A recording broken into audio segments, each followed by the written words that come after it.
पशुपति कुमार पारस को हाजीपुर छोड़ना होगा। पारस जी को भी तो कुछ चाहिए ना, और पारस जी को भी कुछ बड़ा मिलने जा रहा है।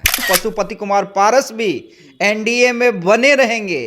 वैसे ही अंतिम मोहर अमित शाह लगाने वाले हैं, ज़्यादा दिन का समय नहीं है। पारस नहीं लड़ने जा रहे हैं, ये कंफर्म मान लीजिए कि हाजीपुर की सीट चिराग पासवान ने अपना वोट बैंक बना लिया है। हाजीपुर पर कॉम्प्रोमाइज नहीं करेंगे क्योंकि सवाल प्रतिष्ठा का हो गया है। क्योंकि देखिए वहां से राजनीतिक विरासत तय होनी है कि, लेकिन मैं बार बार क्या कह रहा हूं, इस ऐसा नहीं है पशुपति पारस को इग्नोर किया जाएगा। आप मेरी समझिए, अलग अलग है, खेमा बढ़ चुका है, दिल नहीं मिलने जा रहे हैं, ये तो तय बात है। जब गठबंधन में चिराग पासवान गए ना, उसी दिन तय हो गया था कि हाजीपुर रामविलास पासवान के राजनीतिक विरासत को चिराग आगे ले जाएंगे, कि पारस आगे ले जाएंगे, कि प्रिंस पासवान आगे ले जाएंगे। लोकसभा चुनाव नजदीक है, लेकिन एक ऐसी सीट है जहां पर चाचा भतीजा आपस में ही भिड़ गए। हाजीपुर जो है लोकसभा सीट जो है, जहां पर चिराग पासवान भी अब अपनी दावेदारी कर रहे हैं और पशुपति कुमार पारस। देखिए, हम अपने ग्रुप एडिटर से आज बात करेंगे क्योंकि लगातार खबरें चला रहे थे। जिस तरीके से खबरें चली कि नीतीश कुमार सत्ता परिवर्तन करेंगे, वो भी साबित हो गया। वहीं इन्होंने कहा था कि बिहार में फिर से बड़ा खेला होगा, वो भी हुआ। और एक बार और इन्होंने कहा था कि आरजेडी और कांग्रेस के कई विधायक टूटेंगे, कल वो भी आपने देख लिया। अब हम जानना चाहते हैं, फिर से बता दीजिए, हाजीपुर से कौन लड़ेगा? देखिए, कौन लड़ेगा ये मैं नहीं कह सकता हूं, लेकिन हाँ इतना जरूर कह सकता हूं कि चिराग पासवान की पार्टी जरूर लड़ेगी। पारस नहीं लड़ने जा रहे हैं, ये कंफर्म मान लीजिए कि हाजीपुर की सीट चिराग पासवान के खाते में जा रही है। अब चिराग पासवान खुद वहां से चुनाव लड़ें, उनकी मां चुनाव लड़ें, यही दो लड़ सकते हैं।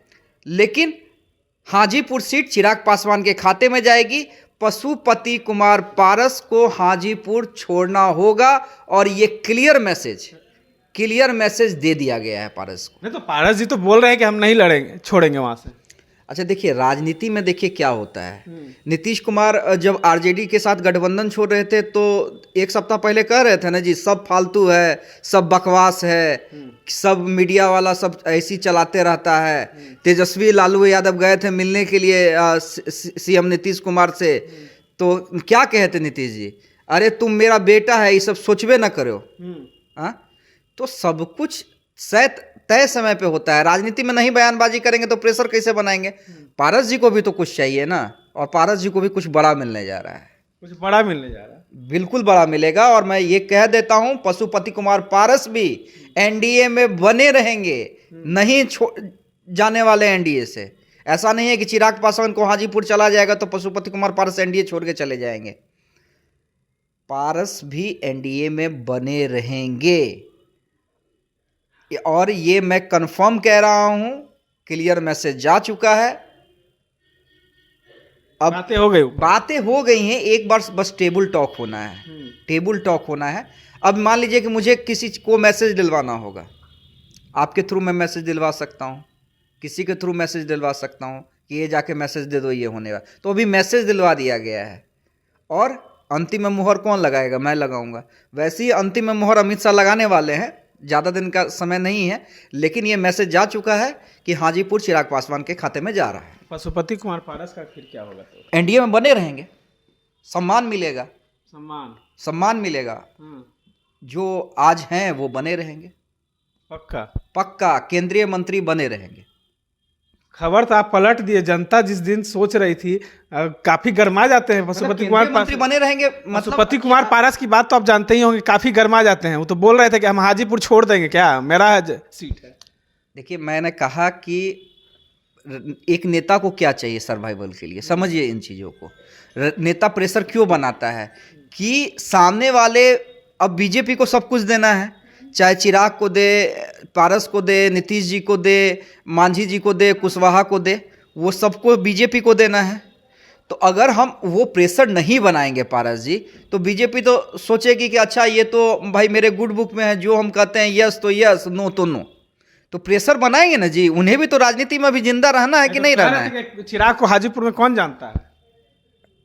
देखिए, चिराग पासवान ने अपना वोट बैंक बना लिया है। मैं ये नहीं कहूँगा कि पारस का वोट बैंक नहीं है, पशुपति कुमार पारस का, लेकिन अगर चिराग पासवान ने हाजीपुर से दावेदारी की है तो समझिए वो सीट चली गई है। और हाजीपुर देखिए, चिराग पासवान एक दो सीटों पर कॉम्प्रोमाइज जरूर कर लेंगे, आप समझिए, हाजीपुर पर कॉम्प्रोमाइज नहीं करेंगे, क्योंकि सवाल प्रतिष्ठा का हो गया है। और कई दिनों पहले ये प्रतिष्ठा का सवाल हो गया था कि हाजीपुर किसके खाते में जाएगा, चाचा के कि भतीजे के। क्योंकि देखिए वहां से राजनीतिक विरासत तय होनी है कि रामविलास पासवान के राजनीतिक विरासत को आगे कौन ले जाएगा। एक दो सीटें तय नहीं करेंगे कि रामविलास पासवान के राजनीतिक विरासत को चिराग आगे ले जाएंगे, कि पारस आगे ले जाएंगे, कि प्रिंस पासवान आगे ले जाएंगे। लेकिन हाजीपुर की सीट जिसे मिलेगी वो ये मोहर लग जाएगा कि हाँ, रामविलास पासवान की राजनीति को, उनकी विरासत को ये व्यक्ति आगे ले जाएगा।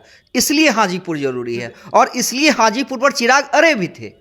और आप 99.99% मानिए, 0.1% मुझे भी दीजिएगा ना, हालांकि ये 100% मान लीजिए कि हाजीपुर चिराग को जा चुका है। अब पारस केंद्रीय मंत्री अगर बीजेपी सरकार में आती है, सत्ता में आती है, और जो सर्वे आ रहे हैं ये लग रहा है कि फिर से एक बार जनता जो है नरेंद्र मोदी को प्रधानमंत्री बनाने जा रही है, और ये फिर बड़ी बात बोल दी है, तो तब भी पशुपति कुमार पारस केंद्रीय मंत्री बने रहेंगे। तो जाहिर सी ये बात किस दिन तय हो गया? जिस दिन जेपी नड्डा के साथ चिराग पासवान साथ में आए थे उसी दिन तय हो गया था क्या? नहीं, उससे पहले ही तय हो चुका था। जब गठबंधन में चिराग पासवान गए ना, उसी दिन तय हो गया था कि हाजीपुर। तो अमित शाह उनको टाइम नहीं देते हैं, जेपी नड्डा मिलने के लिए टाइम नहीं दे रहे हैं चिराग पासवान को। पशुपति कुमार पारस ने कहा कि उनको कौन टाइम दे रहा है? अरे भाई, अब देखिए मैं क्या कह रहा हूँ, राजनीति है ना, राजनीति में अगर चाचा भतीजा एक दूसरे को थोड़ा सा मिर्च मसाला नहीं लगाएंगे, थोड़ा सा बयानबाजी एक दूसरे पे नहीं करेंगे, तो उनका वैल्यू नहीं ना बढ़ेगा। एनडीए एक है अभी, नहीं, एक नहीं है अलग अलग। अगर एक रहते तो पार्टी एक हो जाती, जिसका प्रयास बीजेपी ने किया था। अलग अलग है, खेमा बढ़ चुका है, दिल नहीं मिलने जा रही, ये तो तय बात है। एक बार नित्यानंद राय ने ट्राई किया था, लेकिन उस समय डिनाई कर दिया गया था पशुपति पारस के द्वारा। लेकिन हाँ, दोनों को एनडीए में ही रहना है। न चिराग तेजस्वी के साथ जा रहे हैं, न पारस पाला बदलेंगे, हाजीपुर उन्हें नहीं मिलेगा तो। नीतीश कुमार भी हाजीपुर सीट नहीं दिलवा पाएंगे पशुपति कुमार पारस को। हाजीपुर चिराग पासवान के खाते में जा रही है। लेकिन मैं बार बार क्या कह रहा हूँ, ऐसा नहीं है पशुपति पारस को इग्नोर किया जाएगा, आप मेरी समझिए। ठेस तो रहेगा ना कि उनका हाजीपुर जिस तरह के दावा। अरे भाई, केंद्रीय मंत्री हैं, केंद्रीय मंत्री बने रहेंगे। केंद्रीय मंत्री है ना जी, अभी केंद्रीय मंत्री बने रहेंगे। सरकार एनडीए की बनने के बाद पशुपति कुमार पारस आज भी केंद्रीय मंत्री हैं, कल भी केंद्रीय मंत्री बने रहेंगे। खुशखबरी है पारस जी के खेमे के लिए। चलिए देखिए, फिर से बड़ी खबर दे दी है आपको। जिस तरीके से लगातार खबरें आप लोग देख रहे थे कि सत्ता में परिवर्तन होना था, हो गया। देशवा न्यूज पर वीडियो देखने के लिए लाइक करें, सब्सक्राइब करें, साथ ही बेल आइकन दबाना न भूलें।